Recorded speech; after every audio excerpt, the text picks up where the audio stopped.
I'm just gonna. All right. So this is today I'll be interviewing and talking to Swiss or Suisuss or aka just call him Jacob maybe. Um so Jacob, what's up, man? How are you? I'm doing really good.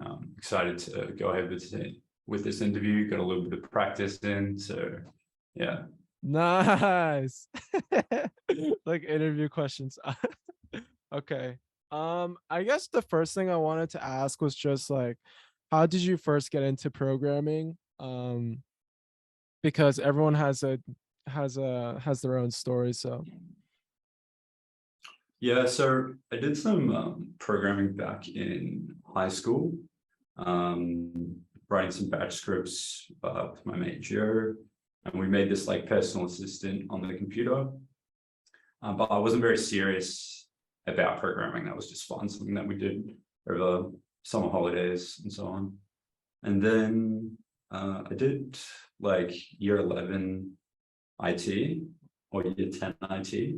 I actually failed one of those units, and that was programming related. But that's because I don't know, I was just youthful and a bit reckless, didn't actually care about learning programming. I just knew it would be more exciting than other projects, but regardless, I still didn't do like the work as much. Then after like working in corporate for a little bit, at a bank, it was just like draining and it sucked. So I started to learn code like seriously, properly online, self-taught. And then about 2 years later, I got my first job. Actually, 1 year later, I was doing a little bit of scripting for this payment systems company. It's just very minor, just data scraping sort of scripting. And then after that job, I got my first junior developer job, which was really lead developer and senior developer all the same thing. It was just like, there was no one else there. I was just by myself. So for me to be a junior programmer and work by myself, I feel like nobody that's a was there big to guide task. me. Yeah. I made a lot of Overwhelming. these. Yeah. Like there were other developers, but they were like outsourced and I didn't really get to speak with them, and they dealt with like Solidity and things like that. And then I was dealing with the front end and some other like internal business infrastructure setup and stuff like that. And now I work at the Metakey, been there for a year, and that's been awesome. I was just a normal developer there / junior under Victor Huang, and then he left, and now I've become lead developer, and I got Patrick Garfield working under me, and he's come a long way. He's just started his programming journey, so he would actually be a really interesting guest for you to have as well. Just trying to look at. Nice. Yeah, I would love to talk to him too. And then another thing, just to clarify, what is specifically the Metakey?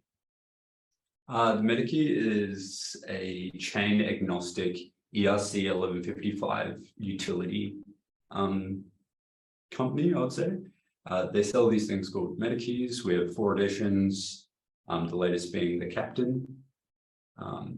And generally with the other editions, what we've done is that we've collaborated with other artists and other companies. And so the idea is that that brings a certain level, inherits a certain level of value, as well as interoperability with those people, stuff like that. But we just build lots of projects, like we're building a game at the moment, we're building places in Decentraland and Sandbox, we offer certain services within our Discord, et cetera, et cetera. And the idea is that if you have a Metakey, you have access to this sort of thing.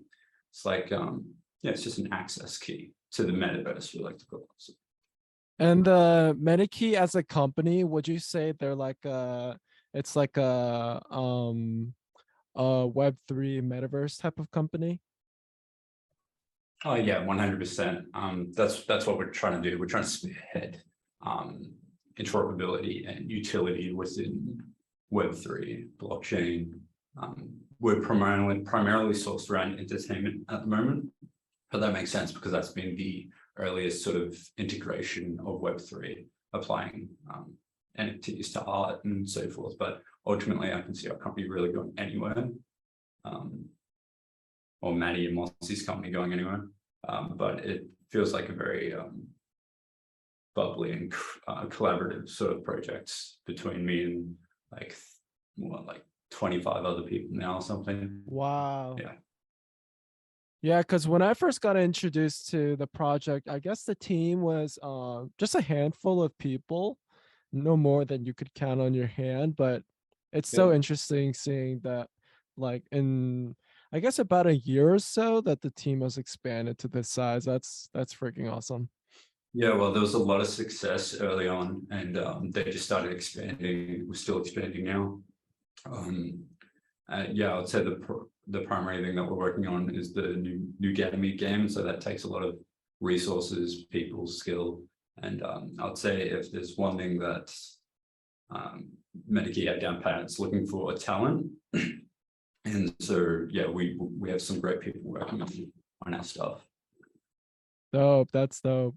Another thing I wanted to ask, just going a little bit back to what we were talking about before, about how you got to how you learned about programming and stuff. What kind of resources or tools did you use to first get back into it after into programming after your first job in the corporate world? So, like after like working in like corporate banking and then yeah, so of course you can like sign up for courses and boot camps, and if you're really sort of stuck with where to start, then that's an all right place. But obviously that requires some sort of funding, some money. It's an investment financially. But the great thing about programming is that it's constantly accessible and there's so much information online. So going to YouTube and all sorts of learn to code websites, they even have free tiers that are quite well. I started off with Code Academy and Corey Schaefer on YouTube with his Python Flask series. And so once I learned how to do a website, I sort of made it my own. And then I interoperated or integrated a bunch of other features to it, an admin side and all that sort of stuff. And otherwise, I just did a lot of playing around, like just get an idea, just think up stuff, or just even if it's only 3 lines of code, right? You just want to see how something might work, just like do that, yeah. And then on top of that, like in terms of resources and stuff, and because there's a lot of open source like information online, as you said, compared to, let's say, like a class or compared to a boot camp. So what would your advice be in terms, or your experiences in terms of navigating through all the different resources that are available? Because there's a lot. Yeah, so in terms of learning anything, I would say you want to learn like the most broad thing first, such that it's a foundation to narrow sort of layers of learning. So obviously you just need to pick a language, go for syntax, and just learning all the basics there, and then learn about object orientation. Object orientation permeates through the entire industry, and so learning that is key. And yeah, as for like navigating resources, yeah, sort of just do it by that sort of framework of like, is this the next thing to help me learn the next thing? And by the next thing, I mean like the most broadest stuff possible. And obviously that can be like chaotic and confusing, and there's probably so much within these broad sort of topics, but they're also so foundational that everything else exists on. So object orientation programming, for example, is a great ladder to start working on like immediately. So like And JavaScript or like yeah, with regards to language, like yeah, JavaScript, Python is the way to start. Yeah. And then as soon as possible, move into a statically typed language, I would say. Something like TypeScript or Rust. Well, obviously you pick the language for the job, but eventually you want to just get to a statically typed language, because when you start dealing with that level of specificity, you really start to sort of wonder about the computer a bit more. You should always get like a low-level programming language under your belt, because then you'll really get to learn how computers work. Okay, so what you're saying is after you get into object-oriented programming, move into something that's more statically typed, like TypeScript, so you get a better understanding of how the computers are working and a more low-level language. Yeah, well, like TypeScript isn't all that low level. I'd say that why I recommend going to statically typed sort of as soon as possible is just for help with regards to levels of abstraction. When you're able to declare custom types and you're able to pipe through data reliably, and you know what sorts of data types you're working with, that's really helpful, especially when you start to build out really big repositories and you want them to be more readable and maintainable.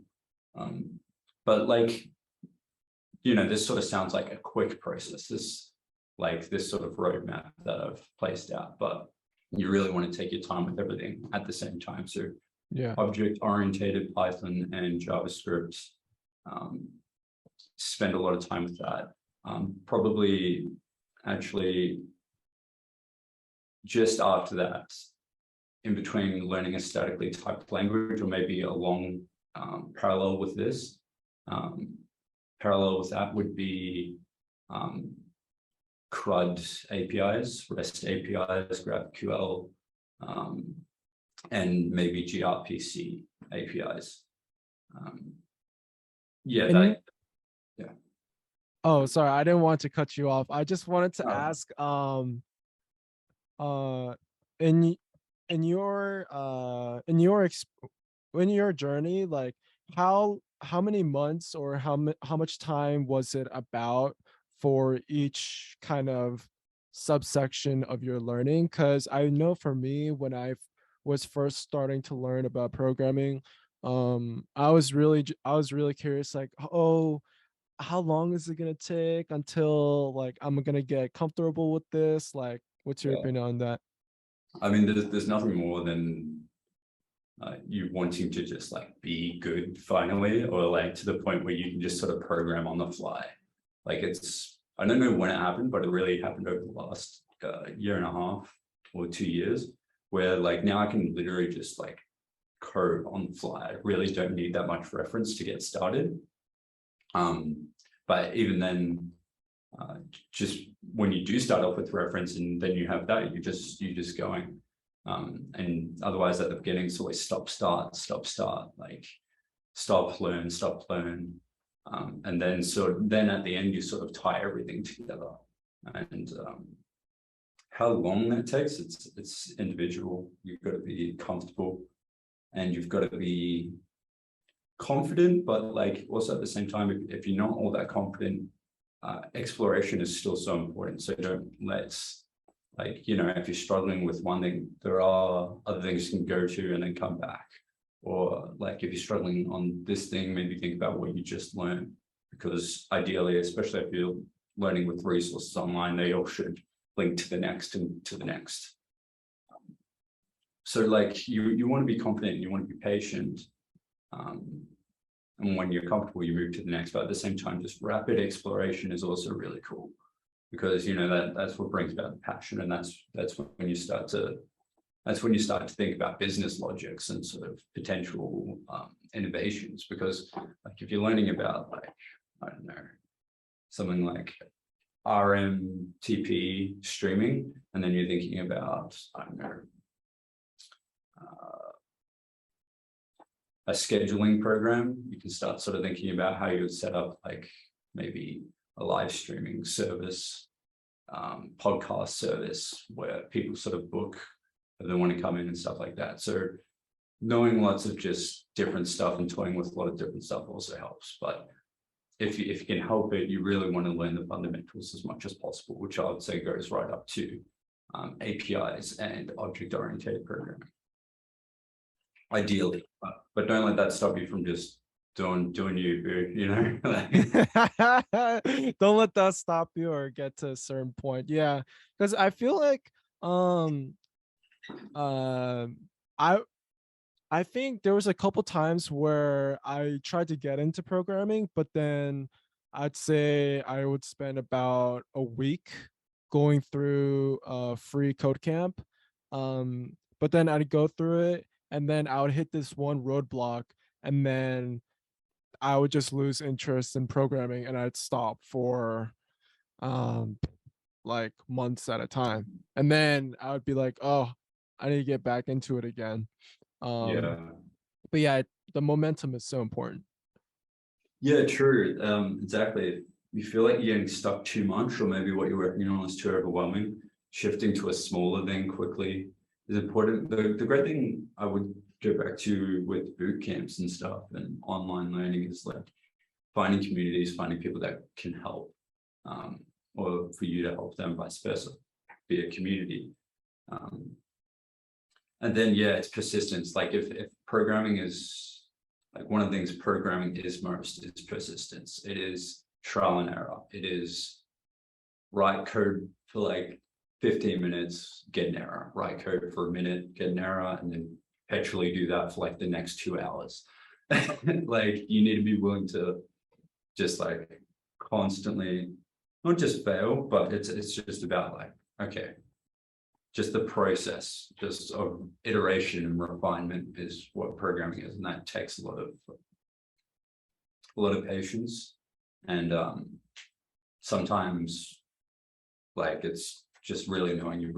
I so many times have just wanted to complete this thing. What originally started off as a simple concept, and even like reading a couple of resources and getting some reference, I'm like, yeah, this is great. This will be easy, and then it just not be. You just need to hold your expectations at bay.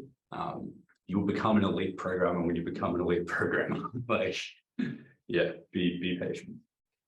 Are there any things that you tell yourself um, when you're hitting a lot of roadblocks or when you're constantly getting errors on this one little small thing that you're trying to complete and then what does your mind think at that time?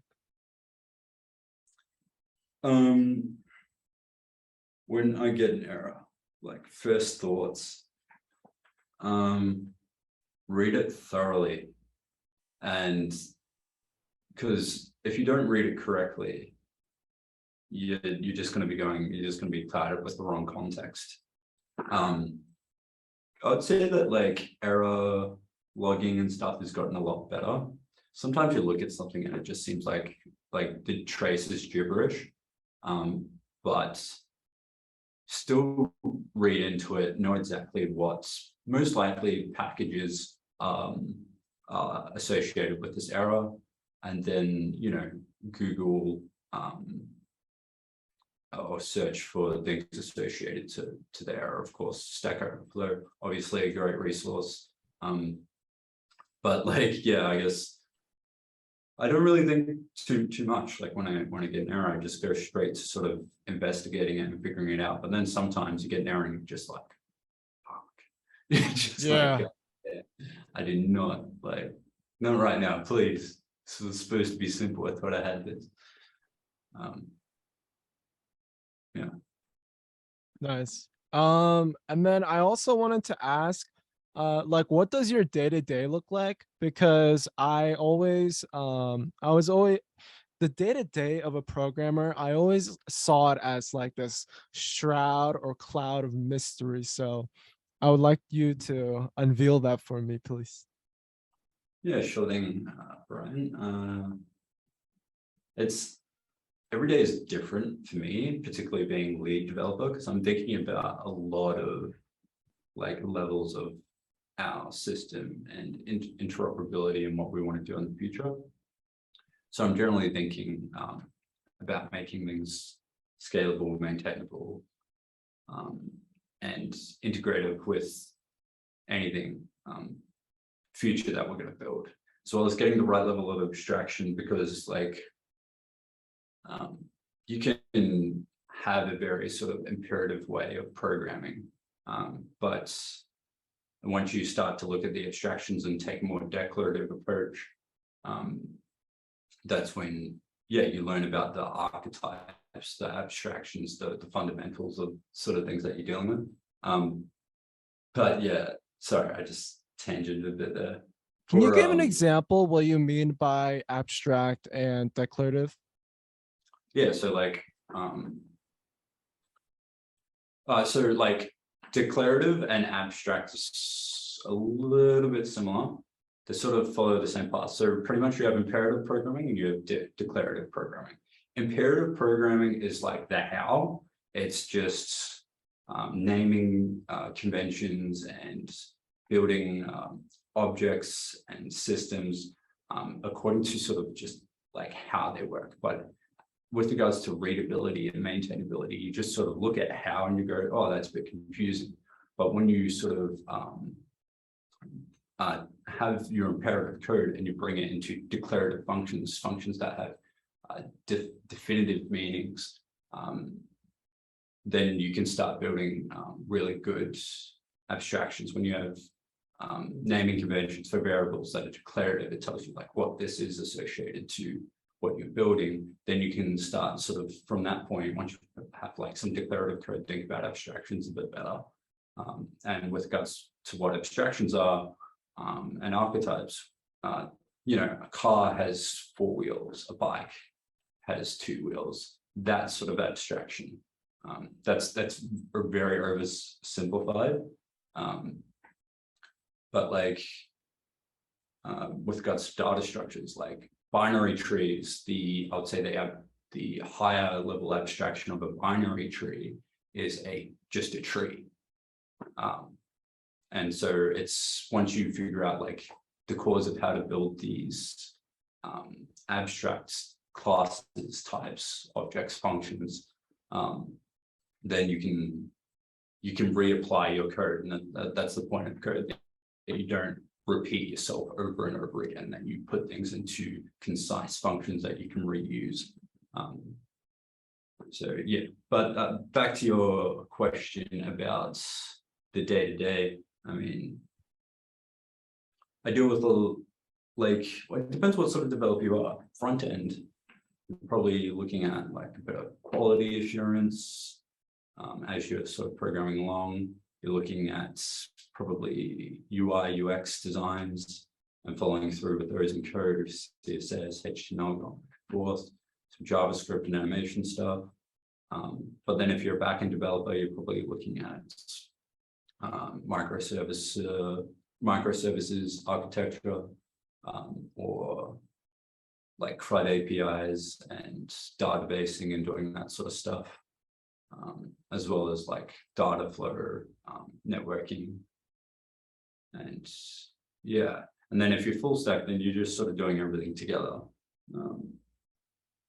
But if you're lucky enough to be sort of a lead dev or something like that, you delegate accordingly to strengths and the path that people are on in terms of learning how to program.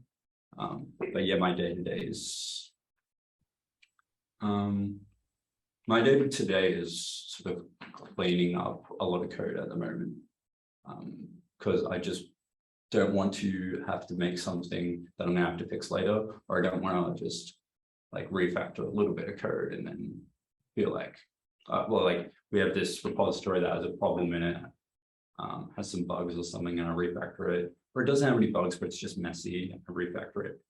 I want to refactor, like re-look at the whole thing, because I don't want to have to come back to it. And no doubt you will, but it's just how far back you can push that. So currently for me at the moment, yeah, a lot of refactoring, and sort of guiding my Padawan, my apprentice Patrick. Yeah, he's actually really good. He doesn't have that many questions all the time. He's quite an intuitive programmer, I would say. So it's pretty easy there, but it's being there for him. And yeah. You talked about like your apprentice or a more junior developer that you work with. Do you have any opinions about how to how to be a good junior developer when you're on a team working with new people, because Mm. that seems like a very nervous thing that people would have to deal with. Yeah. Well, like key to like learning anything is don't be afraid of criticism. Like understand that you are just learning, and even when you're at my level, which I would say is only adept, you're still learning, and so you're always going to be open to that. But uh, I would say obviously proactively keep learning privately, even though you've gotten this job. Um, Depending on how much work you're doing and your bandwidth and stuff like that, try and keep learning outside. But I know for a fact that Patrick, he and Medici would generally wear a lot of different hats. And Patrick is also like our NFT researcher, and he's currently writing up a lot of content at the same time. So he's probably quite exhausted. And I get him doing enough code every week. He's doing enough code every week for him to be progressing at quite a rapid pace. So he's fine there. But yeah, if you have the time and you have the energy, do spend time with more deliberate practice. And but you know, that doesn't have to be hard out, and that doesn't have to be like an aggressive, I need to do this. Try, and even though like at work, programming can be like a stressful thing because people are expecting things from you and you don't have all the confidence and all that sort of stuff. Try and also find times where you can code and it's just chill. It's just relaxed. It's just you just playing around with some stuff. Another thing is just ask questions like all the time. It's not that there's no dumb questions. There are dumb questions. It's just that people are also dumb. So don't be afraid to be dumb. Like you're going to ask stupid questions. So just ask questions. And, yeah. And then I also wanted to ask, like, do you think there are actually let me backtrack. On Twitter, a lot of times I see people joke around that there's only like a handful of hobbies that developers have. Like a very common one is like rock climbing. Another one is like podcasting. Yeah, so I was just wondering, do you think there's what kind of hobbies do you have, and do you think those have any relation or help in any way um towards programming? Well, there's a lot of different like personalities in the industry, and so like people have different hobbies. But yeah, there is a bit of an underlying theme, and I think it has to do with like explorative things. But I guess like at the same time, most hobbies are explorative. But there needs to be sort of an intensity. The nerd archetype that existed like not that long ago about how like programmers were like sort of private, just very shy people, or you know, just hyperlogical and not very creative or something like that. Is like a very far away concept for me, at least nowadays, because like programming itself is quite a creative endeavor, and it requires also a lot of critical thinking. I would imagine that hobbies for programmers generally have like a certain level of intensity and physicality, because when you're programming, you're either sitting in a seat or you're just staring at a screen all day. Your body does lack that vitamin D and things, and so getting outside and getting physical is really good. And I think that's what a lot of people would like to pursue. And then with regards to sort of the creative stuff, programming is about sort of creating within confines, and those confines are like good. Confines are necessary, boundaries are necessary for anybody to create anything. But sometimes then they would probably want to go ahead and do some really like hyper abstract sort of stuff. Well, to me, hyper abstract, I would say drawing and or podcasting, and sort of developing greater narrative and appreciation for knowledge through reading and stuff like that. My hobbies would be, well, chops and changes a bit nowadays, because my hobby used to be sort of programming, even like whilst I was working, but now I sort of program so much that it's like I really got to conserve my energy. I'm still like expanding my bandwidth. Ideally, I'd like to program like 6 times a week, even if it's only for like an hour on the 6th day. But I just don't have that energy yet. Or sometimes I do, but then it's just taking out a loan, and I don't have the energy next week. So yeah, I mean, I've been watching anime. I don't know if that's a hobby. I mean, of course that's a hobby, like reading or watching Yeah. stuff. Yeah. So like I'm generally interested in a lot of stuff, and so they come in phases. Like sometimes I'll read like practically nonstop for like 3 months or something. And then I'll finish a book and I'll be like, fuck, I just can't finish another book. I just can't do that right now. I can't like idly do it. In terms of like habitual behavior, it's probably not the best thing, but my brain generally needs a lot of different stuff for it to be satisfied. So, I mean, sometimes I just go out and party a lot. And then that gets exhausting, and I just go, need to step away from this for a while. And then I'm just like, I'm learning the keyboard for like 6 months or something. And yeah, learning to keyboard at like typing. Sorry, What did you say? Learning to keyboard? learning the keyboard, like Oh, keys, piano, stuff like that. That's been on the background gotcha. for Okay, that's been on the background for like the last 3 or 4 months. cool. But that's all right. For me, like hobbies and learning anything, I sort of get to thresholds. I take breaks. I sort of do other things, and sort of free up the mind again, and then I sort of come back. And hopefully I'm looking at, like in the future, I just have very seasonal hobbies. That would be really cool.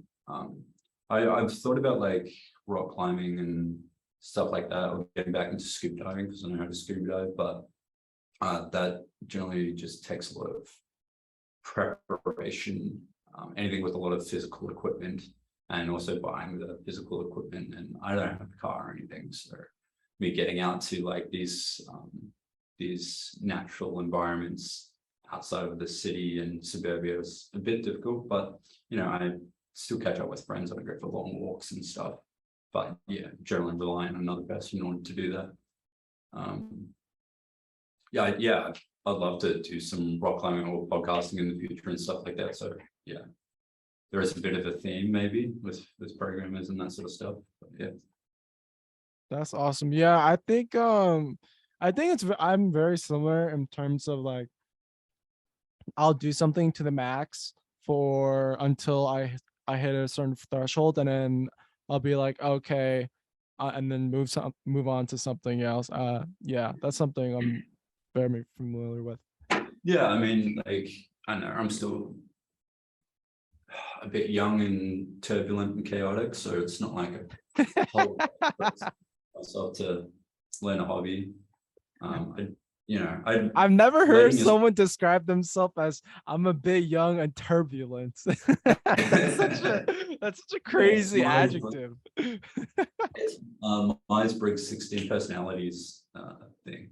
Turbulence, identity turbulence is like a thing with regards to personality. And so like I'm sort of still just dabbling with a lot of things, figuring out my interests. And yeah, I don't expect myself to like really have like a hobby in the sense that it takes up my, like when I think about free time, it's not like, oh, I have free time to do my hobby. Part of free time is letting myself be bored and then just like questioning what I'm going to do next or something like that. Sort of just working with so many ideas and ambitions and then just moving on to them. So I'm not like particularly committed to another craft other than programming at the moment, especially because I feel like I sort of see the horizon of mastery or expertise, and I'm nowhere near it, but I'm starting to see it a little bit. And so like that's primarily my focus, and I'm going to use my other energy just for whatever I feel like at the time. That's dope, man. That's dope. And then another thing I wanted to ask was, uh, what does your goals look like in terms of things that you want to accomplish on the daily basis or habits that you want to accomplish? Whoa, okay. I'm going to take this in two parts.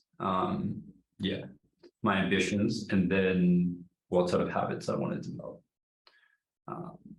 For ambitions, so many. I'm generally like a person with like ideas just exploding in my head like all the time. I'm generally quite passionate about them. When I go to develop them or I dive into them a bit deeper, I generally come up with full-fledged plans about how I'm going to do something.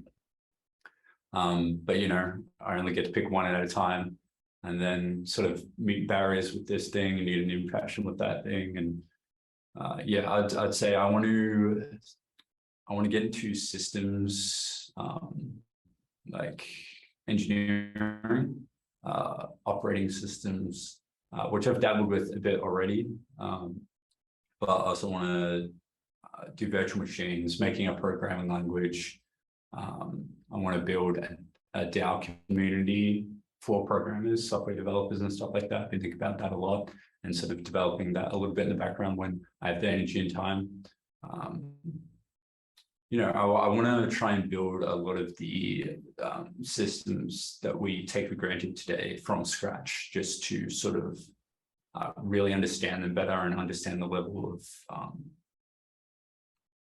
of like specificity and intensity behind these programs, like building a web server, for example, building a RMTP server. Just like generally come up with like a lot of that sort of stuff, and I generally have a list of all those sorts of things that I want to make. I want to learn Rust. I really want to learn Rust when I go to do systems things, and I've started doing that. For types of habits, probably knowing when to take a break is a good habit that I really want to develop. Like, even though you're coding and you're coding smooth, like it's whatever, you're just doing it, you still need to know when to take the break, because eventually you sort of reach a barrier, and before you even consult yourself about taking a break, you sort of just you just reach this blockage, and you're still just fighting this blockage with regards to this problem that you're working on, whatever, or you're going down the wrong context and starting to get confused, sort of get lost in the forest a bit, sort of thing. And it's because you didn't take a break at the right time. You were just so absorbed by the code that you sort of just walked into this problem, and then you just went into it too much in the wrong direction or something, or you just didn't give the brain the mental spacing in order to attack the problem appropriately. So knowing when to take a break. I want to be, in terms of habits, I'd like to code every day, because when I see people's Git commit history and I see those green fucking lines, just like for the whole year, I'm just like, God damn, that's so impressive. So like, eventually I'd like to be able to sort of conserve and distribute my my bandwidth on a daily basis for programming. And then I want to get better at communicating programming, being able to verbally express what functions are doing, what sort of systems we're building, how things work, is really important. I'd say I'm all right, but yeah. And then also probably need to get more into unit testing. Like with Medici being a startup and stuff like that, we generally just don't have time to write tests for everything. And the idea is that testing generally makes development faster, but we've just been so like go that yeah, haven't really done that much testing. So having a more research orientated approach to developing programs would be great, and that sort of, in my eyes, involves unit testing and you know, doing figuring out complexity of programs big O notation, that sort of stuff. Those would be like very like high level professional sort of habits to have. Yeah, I think those are that. Just quickly as well, going back to your question about like what people should learn and where to get resources and all that sort of thing.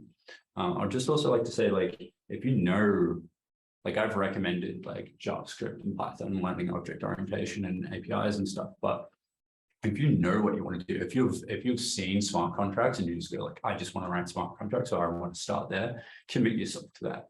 Or like, if you're really fascinated about like the nitty gritty minutia of computers, CPUs, RAM, and stuff like that, go into low level programming right away and do that. But it's really about knowing what you want to do. I've only recommended those things because it's like, yeah, you don't know where to start. And if you don't know where to start, then I recommend looking.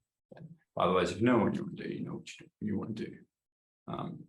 What sort of habits do you want to have, and what ambitions do you have with programming, Brian? For me, yeah, throw it at you. Gosh, let me think.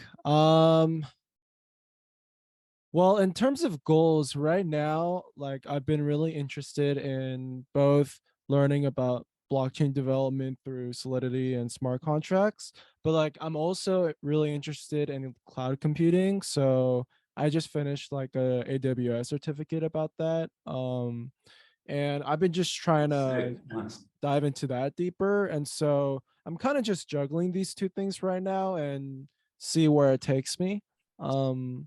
But in terms of my goals, um, I would say my goals are more, it would be more towards things outside of programming to optimize my time inside programming. So what I mean by that is like, usually like instead of setting a goal for myself being like, oh hey, I'm gonna program for like, I don't know, 3 hours at this time of day, a better way for me to build a system for myself would be like, hey, I need to go to sleep before this time, because if I go to sleep at this time, that means I can wake up earlier, that which means I can focus better and work better in the morning when I'm coding. So Yeah, those are lifestyle the habits. kinds of stuff. Yeah. No, I fully agree. That is definitely something that you should be thinking about on your development journey. This also just reminded me, like, I really need to stop taking my phone into my bedroom when I go to sleep. Apparently, that's absolutely terrible. I've even Yeah. read that book, Why We Sleep, by Matthew Wilkinson, I think. Matthew Walkinson. Yeah.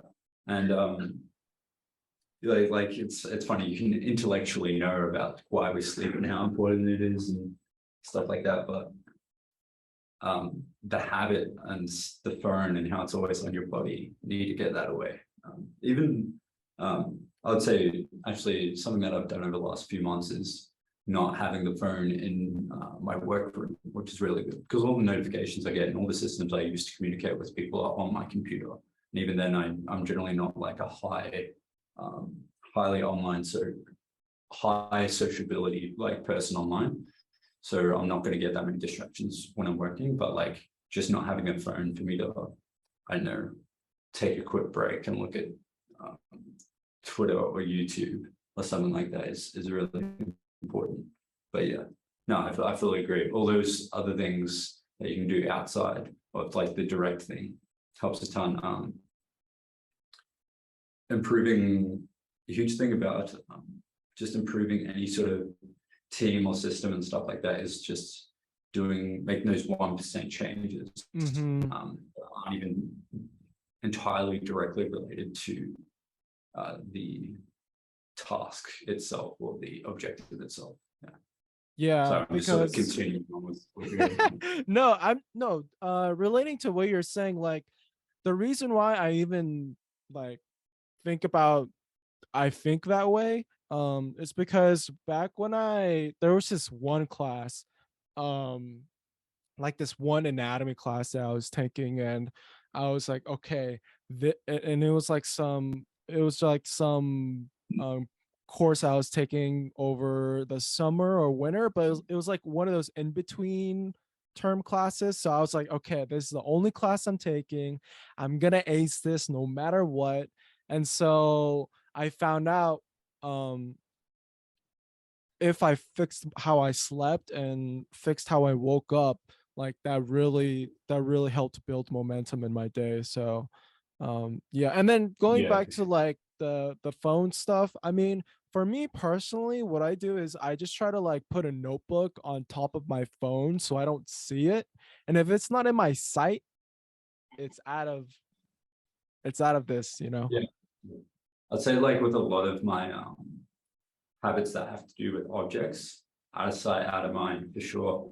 I guess that's the point of living outside of your room or something like that. But with even regards to like consumption or something, like Mm, alcohol, don't keep any of that in the house. Don't smoke at home either. Sort of smoke socially, but even then at the moment, don't socialize like in that sort of environment as much. Um, just while some sort of trying to get the house back together and stuff like that. But for the what's that in why your we hand? yeah, this is that why we sleep book. I said Matthew Wilkinson, it's Matthew Walker. I just wanted What, Matthew Walker? Gotcha. to verify to get it. Yes.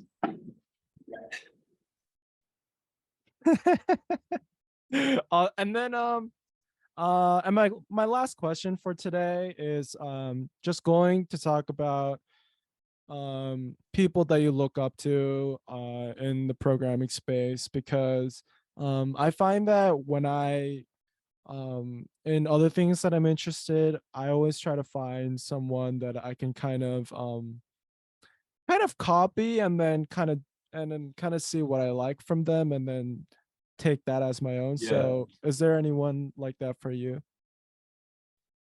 yeah. I think I've mentioned Gavin Wood before and Alan Turing and George Hotz, Geo Hot. Yeah, they're in terms of like legendary figures, they're sort of there for me. Um, and And can you explain who these people are? yeah, so Gavin Wood is one of the co-founders of Ethereum. He's the one who wrote its yellow paper, or at least under his official doctorate name, Dr. Gavin Wood. He's currently working on the Polkadot project, which is literally like a system for building blockchains, like a network for building more and more blockchains, which is just absolutely crazy because anything built on there will immediately have interoperability with other chains, or like that level of possibility is a lot more likely. It's like Web3 happened with the EVM, and then he's like, oh, what if I make a system where people can build EVMs like non-stop almost, or build blockchains? And yeah, so that's Gavin Wood. George Hotz is a bit of a web celebrity sort of guy, just because he was on the media for hacking the PS3, hacking the iPhone, jailbreaking that, and doing that sort of thing. He's did Oh that from like wow. quite a young age, been hacking from a young age. And now he works on comma AI systems for self-driving cars. You just watch him code, and his level of enthusiasm and stuff like that is really inspiring. And he's just a great programmer. And then who else did I mention? Oh, Alan Turing. Well, godfather of computer science. You know, the OG. Ever since you watched that movie, The Imitation Game, about watching him like crack the Enigma cryptography, I was like, that added to the legend so much more. Otherwise, I always had historical sort of interest in anything that I've dabbled with, and I knew about him since I started sort of programming back in high school, because I was like, oh, where did all this sort of come from? And of course, there's so many other names behind the scenes and stuff like that, but sort of his level of thinking and engineering and stuff is absolutely pivotal to where we are today. I'm trying to think of like other people, because I feel like I should have more that aren't even maybe legendary status or something. Oh yeah, anyone who's like What about well, Steve Jobs? he was not even a programmer. But yeah, in terms of, well, like Bill Gates is all right and stuff, but you know, they all become like more business orientated. They're still very impressive and stuff, and thinking about like architectures and maybe their involvement with that a little bit, and initial design and conceiving of what you want a product to do. I'd say that's all like part of building products and programs and stuff like that. But yeah, I think Linus Torvalds, who did the Linux kernel and Git, he's also really good figure. I mean, I actually haven't looked at much of his code or anything, generally because it's all in C and I don't know C. But like his contributions have been amazing.